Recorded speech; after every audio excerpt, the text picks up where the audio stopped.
പത്രക്കാരന്റെ ഒരു കാര്യം എത്ര തവണ പറഞ്ഞിട്ടുള്ളതാ ഇങ്ങനെ വലിച്ചെറിഞ്ഞിട്ട് പോകരുതെന്ന്. എന്നാലും ഇങ്ങനെ ഇടും. മോളെ, എടി ജിൻസി മോളെ, ഇനി വന്നേ. എന്നാ മമ്മി? ഞാൻ ഈ കോട്ടൊന്ന് അയൺ ചെയ്യുമായിരുന്നു. നീ ഇത്ര പെട്ടെന്ന് പോകാൻ ഇറങ്ങിയോ? എന്തോ മെഡിക്കൽ എമർജൻസി ഉണ്ടെന്ന്.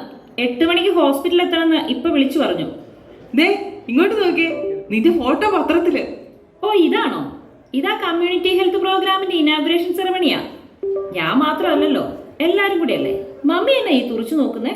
നിനക്ക് പറ്റിയ ഡോക്ടർ ചെക്കന്മാര് വല്ലതും ഉണ്ടോന്ന് നോക്കിയതാ. ഓ പിന്നെ, എന്റെ ചെറുക്കനെ ഞാൻ തന്നെ കണ്ടുപിടിച്ചോളാം. മമ്മി പപ്പ അതൊന്നും ഓർത്ത് ബുദ്ധിമുട്ടുണ്ടോ? അയ്യോ, കല്യാണാലോചനയും കൊണ്ടിരുന്ന സമയം പോവും. ഞാൻ പോയിട്ട് വരാം മമ്മി.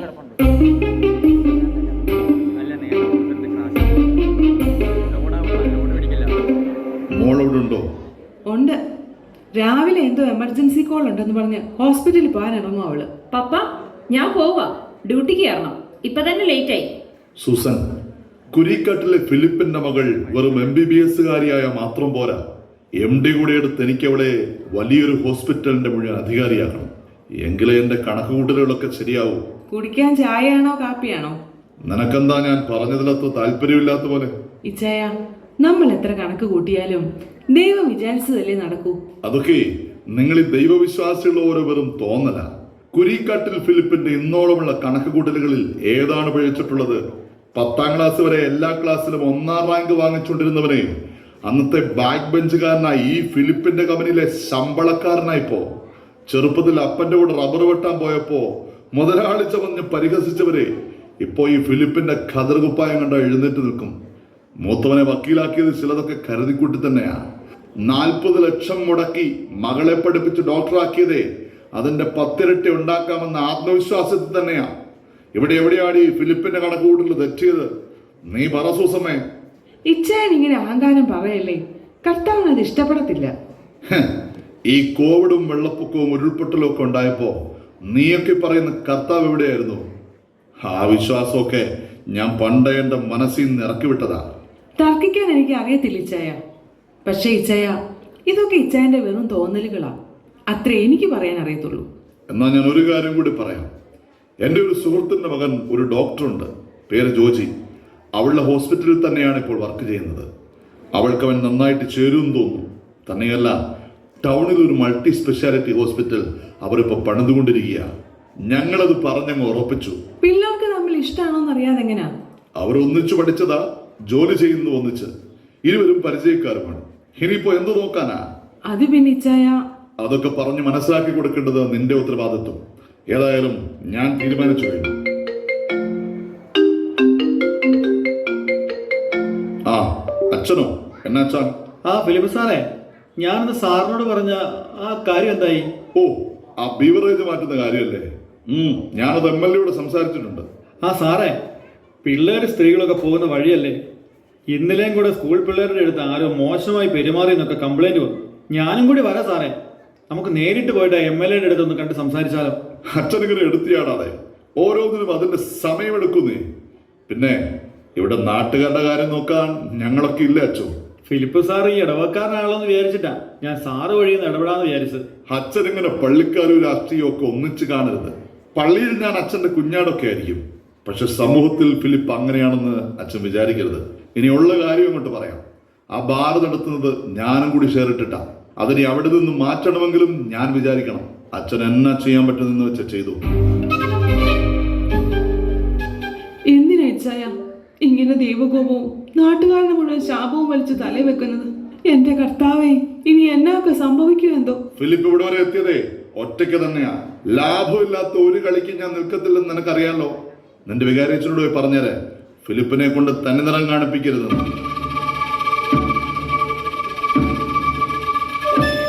എന്റെ ഈശോയെ, എന്റെ ഫിലിപ്പച്ചായന്റെ മനസ്സൊന്ന് നീ മാറ്റണേ. എന്തെങ്കിലും ആ പള്ളിയിലൊന്ന് കയറാൻ തോന്നിയാൽ മതിയായിരുന്നു. അതിനി എന്റെ ജീവൻ കൊടുത്തിട്ടാണെങ്കിലും വേണ്ടുവല്ല. അത് മാത്രം എന്റെ പ്രാർത്ഥന.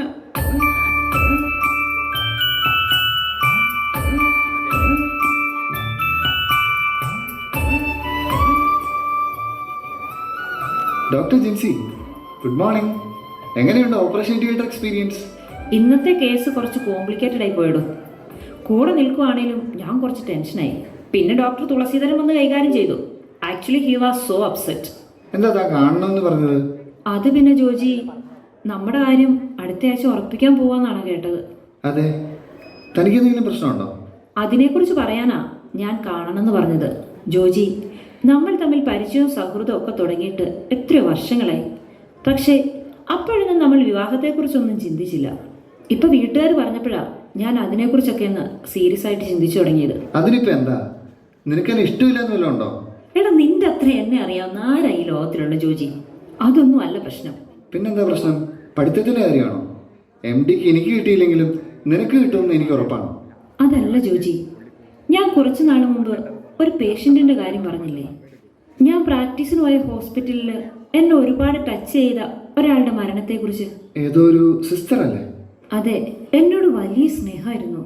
ക്യാൻസർ പിടിച്ച് വേദന കൊണ്ട് ശരീരം പുളയുമ്പോഴും ആ സിസ്റ്റർ എപ്പോഴും ചിരിച്ചുകൊണ്ട് സംസാരിക്കുമായിരുന്നു, ഏറ്റവും അടുത്ത കൂട്ടുകാരിയെ പോലെ. വേദന കുറയ്ക്കാൻ സഡേറ്റീവ് എന്തെങ്കിലും എടുക്കാൻ സിസ്റ്റർ ഒരിക്കലും സമ്മതിച്ചില്ലായിരുന്നെന്നാണ് നേഴ്സുമാരൊക്കെ പറയുന്നത്. ഒരു ദിവസം ഞാൻ സിസ്റ്ററിനോട് ചോദിച്ചു, സിസ്റ്റർ എങ്ങനെ ഇത്രയും ജീവൻ പോകുന്ന വേദന സഹിച്ച് ചിരിക്കാൻ കഴിയുന്നേ? അപ്പോൾ സിസ്റ്റർ എൻ്റെ കയ്യെ പിടിച്ചിട്ട് പറയുക, ഞാൻ ഈ വേദന ഈശോയ്ക്ക് സമർപ്പിക്കുമ്പോൾ ഒത്തിരി ആത്മാക്കളെ ഈശോ സ്വർഗത്തിൽ കൊണ്ടുപോകുന്നുണ്ടെന്ന്. മോളെ, ഞാൻ സഹിക്കുവല്ല, സ്നേഹിക്കുവാണെന്ന്. ജോജി, എനിക്കിതങ്ങ് മറക്കാൻ പറ്റുന്നില്ലടാ. നീ എന്താ പറഞ്ഞു വരുന്നത്? അങ്ങനെ ഒരു ജീവിതം എനിക്കും വേണമെന്ന് തോന്നുന്നു. ഒത്തിരി പേരെ സ്വർഗത്തിൽ കയറ്റാൻ പറ്റുന്ന, ഹൃദയം തുറന്ന് ചിരിക്കാൻ പറ്റുന്ന, വേദനകളെ പോലും ആത്മാക്കളെ രക്ഷിക്കാനുള്ള വഴിയാക്കി മാറ്റുന്ന ഒരു ജീവിതം. ജോജി, മരിച്ചു കിടന്നപ്പോൾ പോലും ആ സിസ്റ്റർ ഹൃദയം തുറന്ന് ചിരിക്കുമായിരുന്നു. ആദ്യമായിട്ടാ അങ്ങനെ ഒരു മരണം ഞാൻ കാണുന്നത്. എനിക്കും നീ പറയുന്നത് കേട്ടപ്പോൾ അതൊരു അത്ഭുതം പോലെയാണ് തോന്നുന്നത്. ജോജി, നിന്റെ ഒപ്പം ജീവിതം പങ്കിടാൻ എനിക്കിഷ്ടമാണ്. പക്ഷേ അതിനേക്കാൾ ഉപരിയായ ഒരു ഉൾവിളി ആ സിസ്റ്ററിനെ പോലെ ജീവിക്കാൻ എനിക്ക് തോന്നുക ജോജി.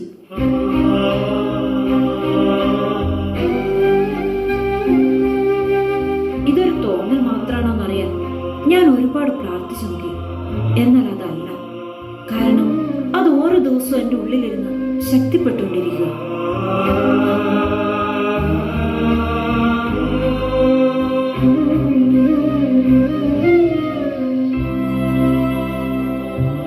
ജിൻസി, അങ്ങനെ നിനക്ക് തോന്നുന്നുണ്ടെങ്കിൽ നീ പറഞ്ഞത് ശരിയാണ്. പക്ഷെ നിന്റെ പപ്പ? ജോജി, എൻ്റെ പപ്പയേക്കാൾ എനിക്ക് നിന്നെ വിശ്വാസമാണ്. നീ എൻ്റെ കൂടെ ഉണ്ടാവണം. ഇത്രയും പറഞ്ഞിട്ടും ഞാൻ നിന്നെ മനസ്സിലാക്കിയില്ലെങ്കിൽ പിന്നെ നമ്മുടെ സൗഹൃദത്തിന് എന്ത് വിലയാടാ ഉള്ളത്? താൻ ധൈര്യമായി പൊക്കോ, തൻ്റെ ആഗ്രഹം നടക്കും. അതിന് ഞാൻ കൂടെ ഉണ്ടാവുമെന്നു. ദേ, ഇതെൻ്റെ വാക്കാ. പിന്നെ ഇനി എനിക്ക് ജിൻസിയല്ല, സിസ്റ്റർ ജിൻസിയാണ്. കൺഗ്രാജുലേഷൻസ് കേട്ടോ. Thank you so much.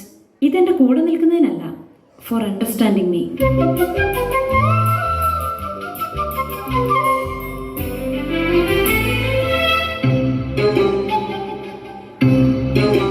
Jincy, എടി ജിൻസി. എന്നാ പറ്റി ചായ? അവള് ഡ്യൂട്ടി കഴിഞ്ഞ് വന്ന് കിടക്കുക. ഇന്നെനിക്ക് രണ്ടിലൊന്നും അറിയണം. എവിടെടി അവള്, നിന്റെ പുന്നാര മോള്? ഫിലിപ്പച്ചായ കാര്യം പറ, എന്നതാന്നേ ഈ കിടന്ന് ബഹളം വെക്കുന്നത്? എന്ന് തൊട്ടാടി നീ ഒറ്റയ്ക്ക് തീരുമാനം എടുത്ത് തുടങ്ങിയത്? എന്നതായി ചായ? കല്യാണം ഉറപ്പിച്ച നിന്റെ മോള് സന്യസിക്കാൻ പോവുകയാണെന്ന്. ഞാൻ പറഞ്ഞുറപ്പിച്ച കല്യാണം അവള് മുടക്കി. അവൾക്ക് കന്യാസ്ത്രീയാകാൻ പോകണം. എന്നെ മോളെ ഈ പറയുന്നത്? മമ്മി, എനിക്കെൻ്റെ ജീവിതം അങ്ങനെയാണെന്നാണ് തോന്നുന്നത്. അതെൻ്റെ ഉറച്ച തീരുമാനമാണ്. ജോജിയോട് ഞാൻ കാര്യങ്ങൾ പറഞ്ഞു. എടി, ഈ കുരിക്കാട്ടെ ഫിലിപ്പിന് ജീവനുണ്ടെങ്കിൽ നിന്റെ കല്യാണം ഞാൻ വിചാരിച്ച പോലെ നടത്തിക്കും. പപ്പ, എന്റെ ജീവിതം എങ്ങനെയാണെന്ന് തീരുമാനിക്കാനുള്ള പ്രായം എനിക്കുണ്ട്. വിവാഹപ്രായം എത്തിയ ഒരു പെൺകുട്ടിയാണ് ഞാൻ. മോളെ, പപ്പയോട് ഇങ്ങനെയാണോ സംസാരിക്കുന്നത്? അവൾ പറയട്ടെ. പ്രായപൂർത്തിയായവൾക്ക് പറയാനുള്ളത് എന്താണെന്ന് ഞാൻ കൂടി ഒന്ന് കേൾക്കട്ടെ. ലക്ഷങ്ങൾ കൊടുത്ത് ഞാൻ ഇവിടെ പഠിപ്പിച്ചതേ ഏതെങ്കിലും കന്യാസ്ത്രീ മഠത്തിന് കാശുണ്ടാക്കി കൊടുക്കാനല്ല. പപ്പയ്ക്കെല്ലാം പൈസ കൊണ്ട് അളക്കാൻ മാത്രമേ അറിയത്തുള്ളൂ. ഈ ലോകത്ത് പൈസ കൊണ്ട് വാങ്ങാൻ പറ്റാത്ത ഒരുപാട് കാര്യങ്ങളുണ്ട്. അതിലൊന്നാണ് ഈ ആത്മസംതൃപ്തി എന്നൊക്കെ പറയുന്നത്. അത് പ്രതിഫലം ആഗ്രഹിക്കാതെ നന്മ ചെയ്യുമ്പോൾ മാത്രം കിട്ടുന്നതാ പപ്പ. ലാഭം നോക്കി മാത്രം ജീവിക്കുന്ന പപ്പയ്ക്ക് അതൊന്നും ഒരിക്കലും മനസ്സിലാത്തില്ല പപ്പ.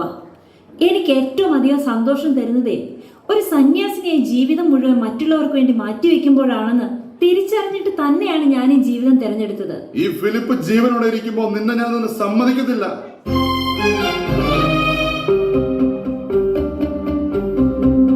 ഇച്ചായൻ എന്നോട് ക്ഷമിക്കണം. മോളെ, നിന്റെ തീരുമാനം ഉറച്ചതാണെങ്കിൽ ഈ മമ്മി കൂടെ ഉണ്ടാവും. ഈശോ നിന്നെ വിളിച്ചിട്ടുണ്ടെങ്കിൽ ആരൊക്കെ എതിർത്താലും നീ ഒരു സിസ്റ്റർ ആകും. ഇച്ചായ, ദൈവം വിളിച്ച നമ്മളായിട്ട് എതിര് നിൽക്കരുത് ഇച്ചായ.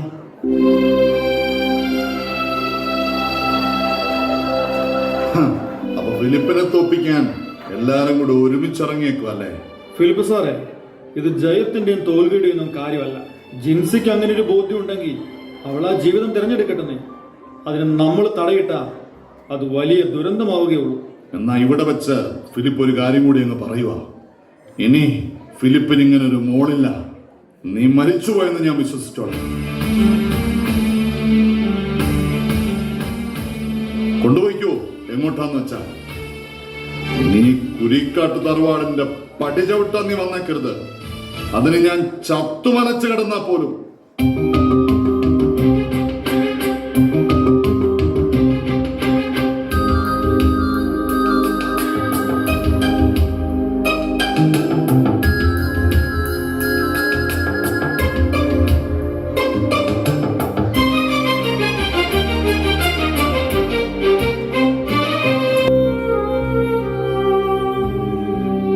ഇച്ചായ, ഒരിക്കൽ കൂടി വിളിക്കുക. ഇന്ന് നമ്മുടെ മോളുടെ ഉടുപ്പിടിയല്ലേ, നമുക്ക് അവിടെ വരെ ഒന്ന് പോകാം ഇച്ചായ.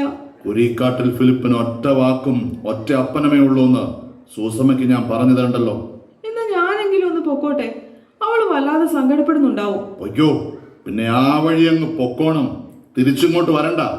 ഇതെന്റെ വീടാ. അപ്പൊ നീ പോകാനുള്ള വണ്ടി വരെ തയ്യാറാക്കിയിട്ടാ ഈ നാടകം കളിക്കുന്നല്ലേ?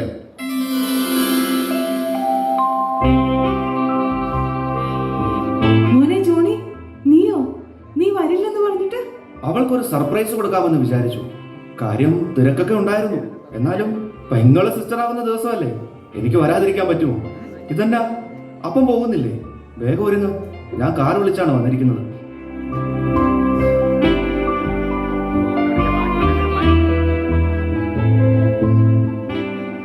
മോനെ, ഞാൻ എത്ര പറഞ്ഞിട്ട് ഇച്ചായൻ കേൾക്കുന്നില്ല. എന്നാ മമ്മി ആ കാറിന് വെക്കോളൂ. ഞാൻ പപ്പയെ കൂട്ടിക്കൊണ്ട് ഇവിടുത്തെ കാറിന് വന്നോളാം. എനിക്കൊന്ന് ഫ്രഷ് ആവുകയും വേണം.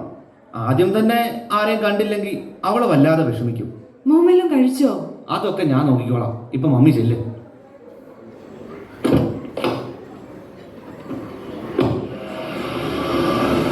ജോണി, നിന്നെ ഞാൻ പഠിപ്പിച്ച് ഒരു അഡ്വക്കേറ്റ് ആക്കിയത് എനിക്ക് കൂടി ചില ഉപകാരങ്ങൾ ഉണ്ടാകാൻ വേണ്ടിയാ. ഇപ്പൊ ഞാൻ ഒരു കാര്യം അങ്ങോട്ട് പറയുക. നീ ഒരു കേസ് ഫയൽ ചെയ്യണം. കേസോ? എന്ത് കേസ്? ആ കന്യാസ്ത്രീ മഠത്തിനും അച്ഛനുമെതിരെ എന്റെ കൊച്ചിനെ തട്ടിക്കൊണ്ടുപോയതിന് ഒരു ഹേബിയസ് കോർപ്പസ്. അപ്പൻ ഇങ്ങനെ വെറും ഒരു രാഷ്ട്രീയക്കാരനാവാതെ. ഇത് ജയവും തോൽവിയും ഒന്നും അല്ലപ്പ. അവളുടെ ജീവിതം അവള് തിരഞ്ഞെടുത്തു. അവള് പറഞ്ഞ സിസ്റ്റർ ഉണ്ടല്ലോ, ഞങ്ങൾ ഒന്നിച്ച് ലോ കോളേജിൽ പഠിച്ചതാ. ഞങ്ങളുടെ 1ാം റാങ്കുകാരിയാ സിസ്റ്റർ കാതറിൻ. വക്കീലായിട്ട് അവൾ വാദിച്ചതൊക്കെ പാവങ്ങൾക്ക് വേണ്ടിയായിരുന്നു. ആ എൻഡോസൾഫാൻ ഫാക്ടറിക്കെതിരായി സമരം ചെയ്തവരുടെ കൂട്ടത്തില് ഈ സിസ്റ്ററും ഉണ്ടായിരുന്നു. അപകടമാണെന്ന് അറിഞ്ഞിട്ടും ആ പാവങ്ങളെ രക്ഷിക്കാൻ അവസാനം വരെ അവർ പോരാടി. അങ്ങനെ അവർക്ക് ക്യാൻസർ പിടിപെട്ടത്. ഇപ്പോൾ ആ ഫാക്ടറി പൂട്ടിയിട്ടുണ്ടെങ്കിൽ അതിന്റെ കാരണം ആ സിസ്റ്ററിന്റെ ഒറ്റ കഷ്ടപ്പാടാണ്. ഒരു മീഡിയ അത് റിപ്പോർട്ട് ചെയ്യില്ല. കാരണം അവർക്ക് മുൻപിൽ ഇവരൊക്കെ വെറും പാവപ്പെട്ട കന്യാസ്ത്രീകളാണ്. എന്റെ സ്വപ്നങ്ങളാണ് അവള് തകർത്ത് കളഞ്ഞത്. ഡോക്ടറാക്കി അവളെ വലിയ ഹോസ്പിറ്റലിലാക്കി ഈ നാട് മുഴുവൻ അറിയുന്ന ആളാക്കി മാറ്റാനാണ് ഞാൻ ആഗ്രഹിച്ചത്. എന്നിട്ട് എന്ത് കിട്ടാനാപ്പാ? ആളുകളുടെ കയ്യിൽ നിന്ന് കഴുത്തിറക്കുന്ന പൈസ വാങ്ങിച്ച് അവരുടെ നിസ്സഹായതയെ ചൂഷണം ചെയ്തുണ്ടാക്കുന്ന പൈസ കൊണ്ട് മനസ്സമാധാനത്തോടെ ഉറങ്ങാൻ പറ്റുമോ അപ്പാ? ഇത്രയും കാലം ഈ രാഷ്ട്രീയത്തിലെ സ്വാധീനം കൊണ്ട് അപ്പനുണ്ടാക്കിയ പൈസ കൊണ്ട് എന്തെങ്കിലും പ്രയോജനം ഉണ്ടായോ അപ്പാ? ഒരു ദിവസമെങ്കിലും അപ്പൻ മനസ്സമാധാനത്തോടെ കിടന്നൊന്ന് ഉറങ്ങിയിട്ടുണ്ടോ? അതൊക്കെ കൊണ്ടാ ഈ നാട് വിട്ട് ഈ വക്കീൽ പണിയും വിട്ട് ഞാൻ പുറത്തു പോയത്. അപ്പം വരുന്നുണ്ടെങ്കിൽ വാ, നമുക്ക് ജിൻസിമോളുടെ അടുത്ത് പോവാം.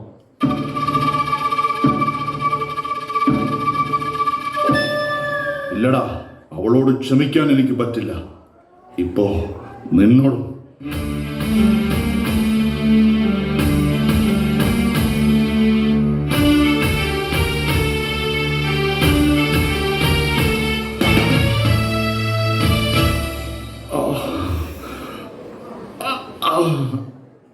അപ്പാ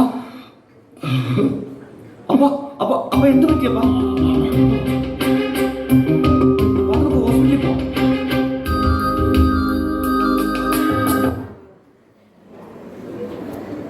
ശരിക്കും അവൻ എന്താ പറ്റിയത്?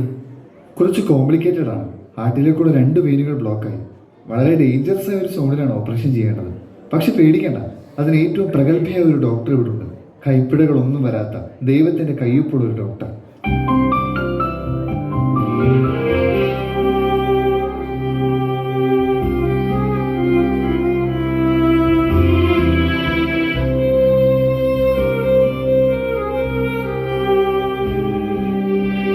പപ്പ എങ്ങനെയുണ്ട് ഇപ്പോൾ?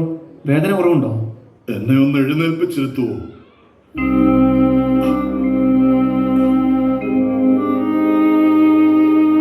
എനിക്കൊരാഗ്രഹമുണ്ട്. എന്റെ ജീവൻ രക്ഷിച്ച ആ ഡോക്ടറെ എനിക്കൊന്ന് കാണണം. ഒന്നാ കരം പിടിച്ച് ചുംബിക്കണം. മരണം അടുത്തു വന്നപ്പോഴാ എനിക്ക് മനസ്സിലായത് ഞാൻ ഈ ഉണ്ടാക്കി വെച്ചതൊക്കെ വിലകെട്ടതാണെന്ന്.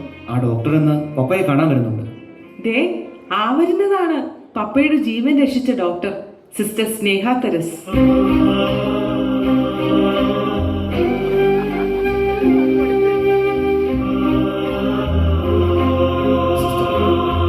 ഒരുപാട് നന്ദി. എന്റെ ജീവൻ രക്ഷിച്ചത്. ഇതെന്റെ ജിൻസി മോളല്ലേ? മോളെ ഫിലിപ്പച്ചായ, എന്തുമാത്രം എടുത്തതാ എന്റെ മോളെ. എന്നിട്ട് ഇച്ചായന്റെ ജീവൻ രക്ഷിക്കാൻ ഒടുവിൽ എന്റെ മോളെ തന്നെ ഈശോ അയച്ചത് കണ്ടോ? ഈ ഉടുപ്പ് ഇട്ട് പപ്പയുടെ അനുഗ്രഹം വാങ്ങാൻ വരണമെന്ന് ഞാൻ ഒരുപാട് ആഗ്രഹിച്ചതാണ്. ഇന്നത് സാധിച്ചു. എൻ്റെ ഈശോയ്ക്ക് ഒരുപാട് നന്ദി. കാശ് കൂടിയപ്പോ അപ്പന്റെ കണ്ണു മറഞ്ഞുപോയി. മോളെ എന്നോട് ക്ഷമിക്കും. അതൊന്നും സാരമില്ലോ അപ്പ. എനിക്ക് കുറച്ച് നേരത്തെ ദൈവവിളി കിട്ടി. എൻ്റെ അപ്പന് ഇപ്പോഴാ കിട്ടിയേ, അത്രേ ഉള്ളൂ. ഇപ്പൊ എനിക്ക് സന്തോഷമായി. കാരണം ഏറ്റവും വലിയ ധനികനാണ് ഇപ്പൊ എന്റെ മോളെ ഞാൻ കൊടുത്തേക്കുന്നത്. എന്നാ ആ ധനികന്റെ പേര് ഇച്ചായനെന്ന് പറഞ്ഞേ, എല്ലാരും കേക്കട്ടെ.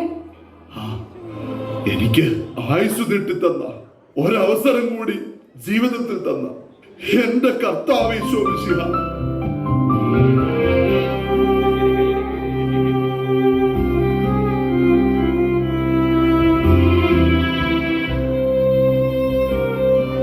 അതെ, അപ്പൊ എല്ലാരും ഹാപ്പി ആയല്ലോ. കുരിക്കാട്ടിലെ ഫിലിപ്പച്ചായന്റെ ഹൃദയമാറ്റ ശസ്ത്രക്രിയ വിജയകരമായി നടന്നിരിക്കുന്നു. അപ്പൊ നമുക്കിതൊന്ന് ആഘോഷിക്കണ്ടേ? അതിനുവേണ്ടി നമ്മൾ എങ്ങോട്ടാ പോകുന്നത് ഫിലിപ്പച്ചായ? എന്റെ ഇടവക പള്ളിയിലേക്ക് എന്റെ കണ്ണു തുറപ്പിച്ചത് എന്റെ മോള. ഇനിയെങ്കിലും എനിക്കൊന്ന് ജീവിച്ചു തുടങ്ങണം, എന്റെ കർത്താവ് ആഗ്രഹിക്കുന്ന പോലെ.